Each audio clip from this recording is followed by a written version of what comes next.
Welcome to the Business English Phrasal Verb Podcast. This podcast is designed to teach you relevant and important phrasal verbs related to business English. Now remember, just because these phrasal verbs are relevant for business does not mean they're only relevant for business. You can use these phrasal verbs anywhere, anytime. Right now, your job is simple. Sit back, relax, put your feet up, and listen to this epic podcast about business English phrasal verbs. Are you ready? Here we go.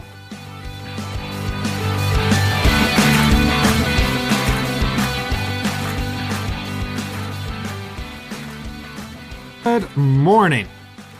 All right, we're going to talk about business English phrasal verbs. So a phrasal verb is a verb and a preposition, and we use them an awful lot in English.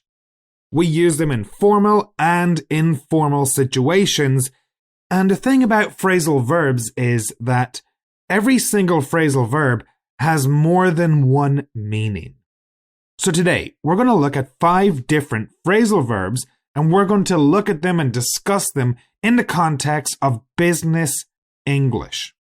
So you should grab a pen and paper, sit back and relax, and get ready to listen and get ready to learn all about these 5 business English phrasal verbs.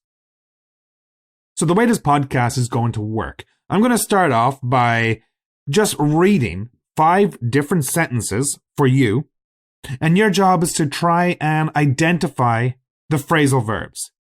After that, I'm going to examine the phrasal verbs in detail and give you lots of more examples, focus on the pronunciation of some of them, and then at the very end, you're going to be extremely happy because you just learned 5 new phrasal verbs and some really cool ways of using them. So let's just get started with the 5 sentences. You need to identify the phrasal verbs. Number 1. I get along with all my co-workers. I don't have a problem with anyone. Number 2. I can't meet you on Wednesday. Can we put off the meeting until Friday? Number 3. I'm afraid I have to call off our meeting. I'm really busy today. Number 4. I'm sorry to hear that the goods didn't arrive. I'll look into it right away. And number 5. I usually try to catch up on overdue tasks at the end of the week. So, in those sentences, numbers 1 to 5, there was a phrasal verb in every single one of those. Did you catch them? Did you get the phrasal verbs?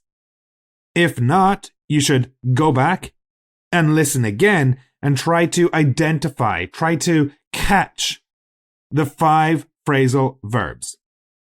If you keep listening, well, we're about to examine them in detail. So, the very first phrasal verb was get along with. And in the sentence was, I get along with all my co-workers. I don't have a problem with anyone. To get along with means that you have a good relationship with. It doesn't necessarily mean that you're best friends with a person. It just means that you do not hate each other. If you don't get along with a person, you kind of have a problem with somebody. If you don't get along with a coworker, that means there's a coworker, a colleague, someone you work with that you really do not want to spend time with, that you maybe don't even want to be around because you find them irritating, because they're annoying, because they frustrate you. So to get along with a person is to not have a bad relationship with. Now, me personally, I wouldn't use this phrasal verb for a close friend. Because with a close friend, I don't just get along with them, I'm like really friends with them. And that's a bit of a difference. With colleagues, I would definitely use this. And I'd strongly recommend getting along with all your colleagues as much as possible because it'll just make the workday a lot easier. Can you think of someone that is impossible to get along with? Can you think of someone who you used to get along with in the past but not anymore? Or vice versa, someone you didn't get along with in the past, but now you do get along with them? Do you have any advice for getting along with a neighbor? You know, if you move into a new apartment or you move into a new house and you have a neighbor, what advice do you have in order to try and get along with that person? You know, here are some examples. I learn fast and get along with everyone. John is a lively person whom everybody seems to get along with. I don't mind working with Mary. She's real easy to get along with. Oh, come on, don't put me on the project with Peter. I don't even get along with Peter. I hate him. Do you have any advice for getting along with Peter? I heard he's a little difficult to work with. So to get along with is to have a good relationship with a person. Get along with. So try repeat now. Repeat after me. I get along with John. I get along with John. I get along with John. And notice the soft G pronunciation. I get along with John. Not I get along with John. I get along with John. It's almost connecting with the with. Get along with. So how do you remember this? Well, you need to try and think about a person who you do get along with and a person who you do not get along with. You need to create your own sentences using this phrasal verb. And of course, try to use it with all the different grammatical structures. I used to get along with. I will get along with. I got along with. I haven't gotten along with my mother-in-law in 10 years. There's a juicy one. All right, number 2. Number 2. I can't meet you on Wednesday. Can we put off the meeting till Friday? And the phrasal verb there is to put off. If you put off something, you delay something. You do not cancel it. You're hoping to do something at a later date. So if you put off a party, you're delaying a party. If you put off a meeting, you are delaying the meeting. You want to reschedule the meeting for whatever reason. I had to put off the party because I got sick. They put off the business meeting because of COVID-19. What do you mean he put off the business meeting? He can't delay it again. This is horseshit. So to put off is to postpone something. To put off is to not do something when you were supposed to do it. This is a very common phrasal verb in business. Can you think of something that you put off buying? You know, maybe you really wanted to buy something, but you decided to put off buying it for whatever reason. Maybe you just didn't have the money at the time, or you wanted to save your money. Don't put off living life to the fullest. Don't put off looking for new jobs if you're not happy in your current job. And if you want to request a delay in a meeting, this is a great one to use. You call your boss up and you just say, "Hey boss, I'm really sorry, but could we possibly put off the meeting for today? I'm really swamped with some deadlines." Put off is to delay something. I think, just one more example with put off. A lot of sporting events were put off over the last 12 months because of COVID. You know, they put off the rugby, they put off the soccer, for example. They delayed them to a later date until it was safe to do so. Anyways, that's enough about pull off. Sentence number 3. Sentence number 3 was, I'm afraid I have to call off our meeting. I'm really busy.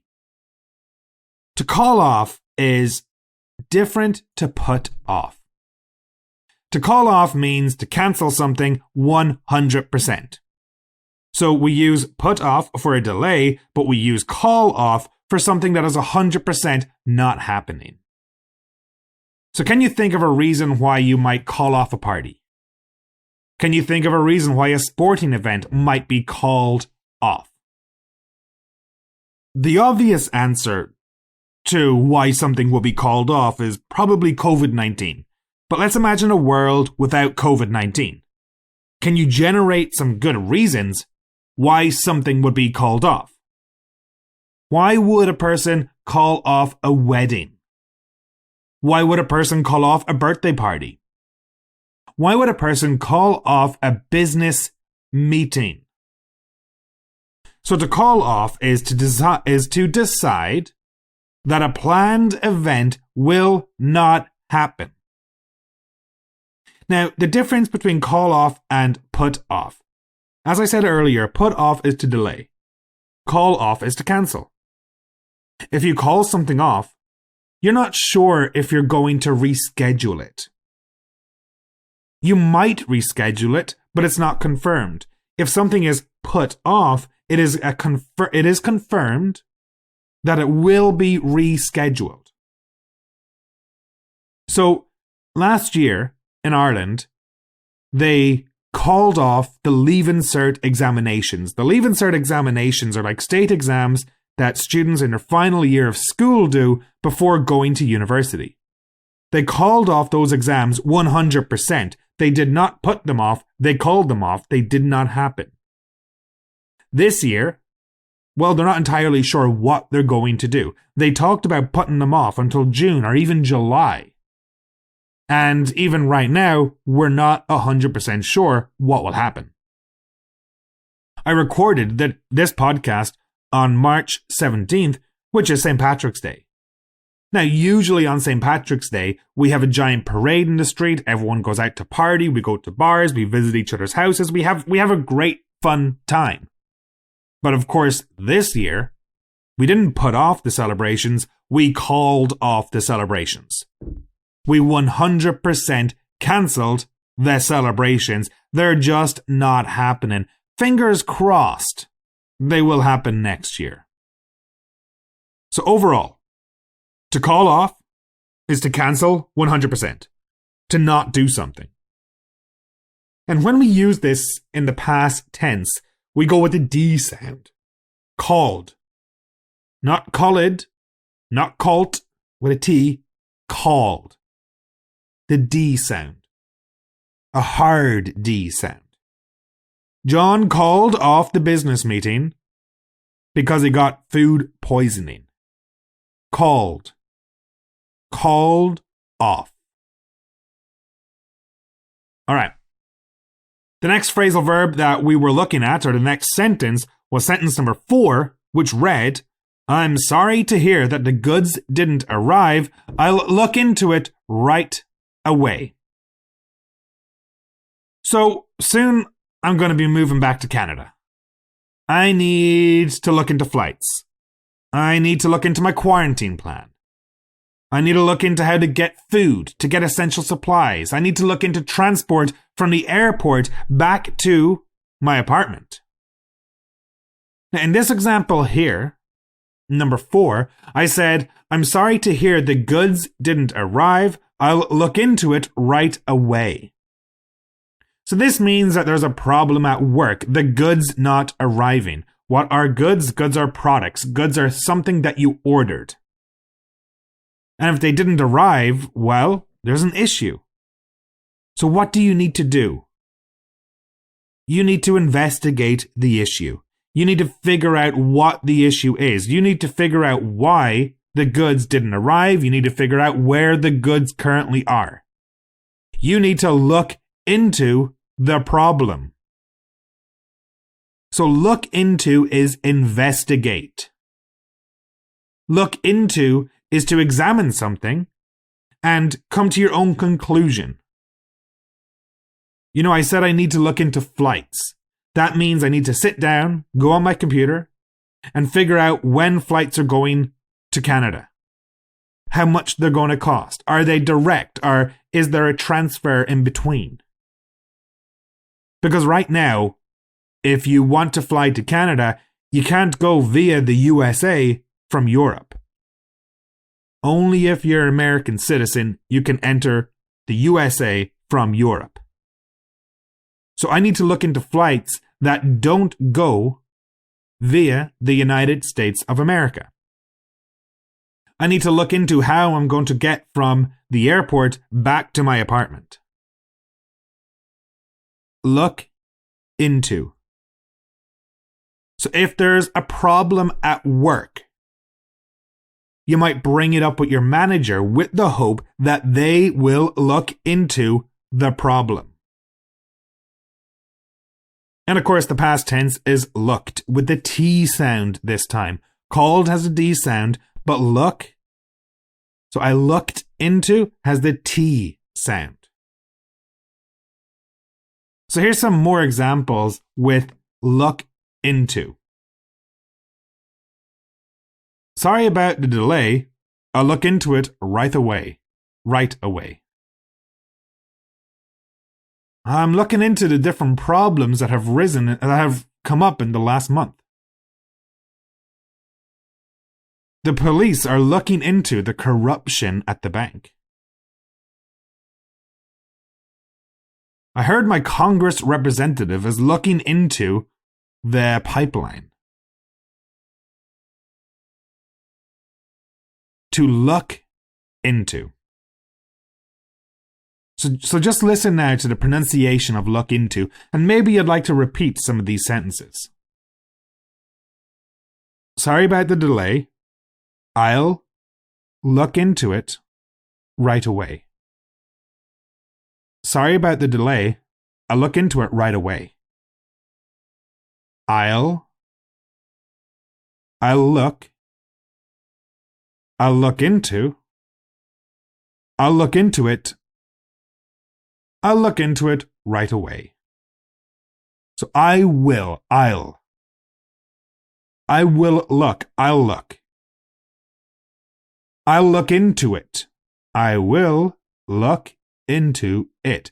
I'll look into it right away. And that's actually a very common collocation. Look into it right away. And that just means that, we're going to look into it immediately. We're going to investigate it immediately. We're not going to wait until next week. We're going to look into it now. So if your boss says that there's a problem and your boss wants you to look into it, do not wait around. Look into it immediately. All right. Number 5, and this is the last phrasal verb for this podcast. I usually try to catch up on overdue tasks at the end of the week. So to catch up on an overdue task. Well, first and foremost, catch up is a very versatile phrasal verb. If you change the preposition after up to with, it has an entirely different meaning. In this podcast, we're looking at catch up on. And in that sentence, it was to catch up on an overdue task. If a task is overdue, it's past the deadline. If a task is overdue, it's late. If a task is overdue, you need to get it done as soon as possible because it should have been done before now. I need to catch up on my studies. I need to catch up on my homework. I need to catch up on my English learning. I've kind of let it slip. You need to catch up on all of Ronan's podcasts. And then you got to tell everyone in the world about them because they're the best podcasts ever. So to catch up on means that you haven't done something and that you need to do something. I mentioned catch up with. Catch up with is going to be, generally speaking, with a person. But catch up on is going to be with a thing. So during the pandemic, I was able to catch up on some TV shows. like Breaking Bad, Suits, Game of Thrones, but the last season was terrible. That was sad. Brooklyn Nine-Nine. I caught up on Brooklyn Nine-Nine recently. I love that show. And now I have to wait for the next season to come out, which won't be until September, I think. During the pandemic, did you manage to catch up on anything? Did you manage to catch up on any TV shows? Did you catch up on any housework that needed to get done? I need to catch up on my college assignments. I need to catch up on my studies overall. So to catch up on means that you need to do something because it's late. Okay. So overall in this podcast, we had a look at 5 different business English phrasal verbs. Number 1, get along with. Number 2, put off. Number 3, call off. Number 4, look into. And number 5, to catch up on. To get along with is to have a good relationship with someone. I get along with all my co-workers. I do not have a problem with anyone. To put off is to delay. I always put off doing laundry. I always put off doing the dishes. I always put off housework. What do you always put off and then end up regretting that you put it off? Number 3 was to call off, which is to cancel. To cancel something 100% without confirmation that you're going to reschedule. Number 4, look into, which means investigate. Number 5, catch up on, which means you need to do something because you have not done it yet. You're late. You're behind schedule with something. So listen to these questions. Can you answer the following questions using any of those phrasal verbs? Number 1. Is there someone you get along with now that you didn't get along with in the past? Number 2. When is the last time you had to put off an appointment and why? Number 3. What are some good reasons for a party being called off? Number 4. When you need to look into something, where do you go? Number 5. Is there any work you need to catch up on that is late? Number 6. If you're looking for a new job and you find a company that you want to work for, do you look into them? Number 7. Have you ever looked into a friend's new boyfriend or girlfriend? You know, have you ever stalked them on Facebook to find out who they really are or to see if they've any skeletons in their closet? Number 8. What stops you from getting your work done that leads you needing to catch up on it? Number 9. What advice do you have for someone who wants to get along with their work colleagues? Number 10. What is the worst fake excuse you have ever given for calling off a date? All right, folks, so that's it for now. Business English phrasal verbs. I hope y'all learned something. I hope you're happy. I hope you're healthy. And I hope that you can use these phrasal verbs in some sort of business scenario. Remember, phrasal verbs are both informal and informal, so do not be afraid to use these in regular conversation. See you later, folks. And that is a wrap, ladies and gentlemen. My name is Ronan, and this is the English on the Road podcast. Thank you for joining me. Please check out my website, www.englishwithronan.com. Transcripts and quizzes are available on the website. Go there for more information. If you're keen on a lesson, message me via my website, or you can catch me on Instagram at English on the Road. I hope to hear from you soon. If you enjoyed this podcast, please share it with a friend. Chat soon, you beautiful people. Hope you're happy, and I hope you are healthy.